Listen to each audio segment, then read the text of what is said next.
जब मैं 18 इयर्स की थी, मुझे समझ नहीं आता था कि मेरी स्किन के ऊपर ग्लो क्यों नहीं है और ना ही मुझे इसका रीज़न पता चलता था। कोई मुझे कहता था कि क्रीम अप्लाई कर लो, कोई मुझे कहता था ये वाला चंदन का फेस पैक लगा लो, मुल्तानी मिट्टी लगा लो, और मैं वो सारी चीज़ें किया करती थी। बट फिर भी मेरी स्किन के ऊपर कोई ग्लो नहीं था। उस समय पे मेरे पास इस क्वेश्चन का आंसर नहीं था, बट आज मेरे पास इस क्वेश्चन का आंसर भी है और उसका सॉल्यूशन भी है। जो सबसे पहला रीज़न है वो ये कि मैं एक बास्केटबॉल की प्लेयर थी और सुबह सुबह घर से 7 AM to 9 AM बास्केटबॉल की प्रैक्टिस के लिए चले जाते थे कॉलेज में। जब हम घर से कोई लंच नहीं लेके जाया करते थे, घर से कुछ खाया नहीं करते थे, तो हमारे पास सिर्फ एक ही ऑप्शन अवेलेबल होता था, वो होता था कैंटीन के ब्रेड पकौड़े, समोसे, चाउमीन, नूडल्स, फ्रेंच फ्राइज। रोज़ रोज़ उन्हीं चीज़ों को खाया करते थे, जिसकी वजह से सडनली मेरा वेट भी बहुत ज़्यादा पुट ऑन हो गया और साथ ही साथ स्किन का जो ग्लो था वो भी धीरे धीरे जा रहा था। हमें ऐसा लगता है कि सिर्फ ऑयली खाना खाने से हम फैट होंगे।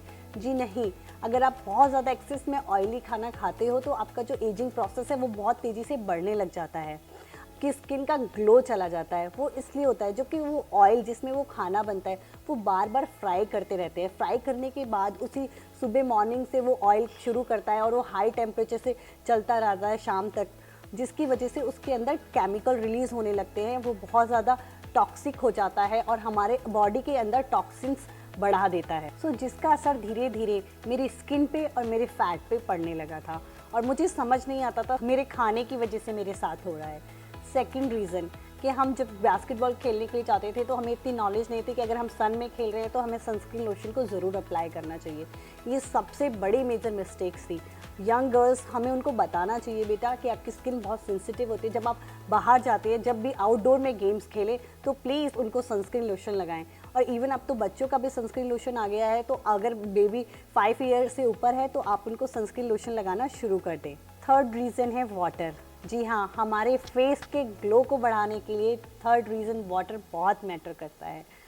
यंगस्टर अक्सर जब भी उनको प्यास लगती है तो अपनी प्यास को बुझाने के लिए वो cold drinks, energy drinks, shakes, packet juice और आजकल अब तो शिकंजी भी पैकेट्स में बंद होकर आने लगी हैं तो जिसकी वजह से जो पानी के मिनरल्स हैं हम वो मिस कर देते हैं कहीं ना कहीं।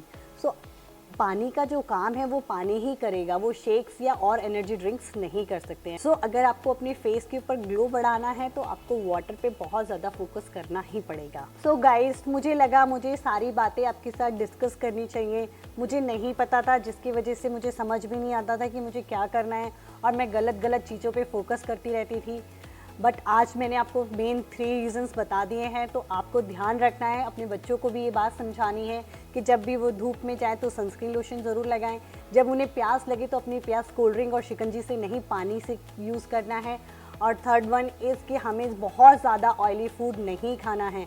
एक और चीज़, ऑयली फूड तो हमें दिख जाता है ऑयली फूड, बट जो ट्रांस फैट होता है, जो पिज़्ज़ा में है, जो ब्रेड में है, जो बर्गर में है, जो बिस्किट्स में हैं, जो हमें दिखता भी नहीं है, वो भी हमारी स्किन और हमारी बॉडी पर बहुत ज़्यादा साइड इफ़ेक्ट डालता है। और बट आजकल के बच्चों का खाना ही यही हो गया है, वो इसी को खा रहे हैं, जिसकी वजह से उनके फेस पर ग्लो भी नहीं है। आप उनकी डाइट पे फोकस करो, दोबारा से हमारे बच्चों के चेहरों पे वही चाम, वही चमक लौट सकती है। मैं हूँ मीनाक्षी कौशिक, हमेशा आपकी हेल्प करने के लिए रेडी हूँ। आप प्लीज़ मेरे चैनल को फॉलो करें। अगर आप YouTube से देख रहे हैं तो प्लीज़ सब्सक्राइब करें और बेल आइकन भी दबा दें ताकि मेरी नई वीडियोस की इन्फॉर्मेशन आप तक पहुंचती रहे।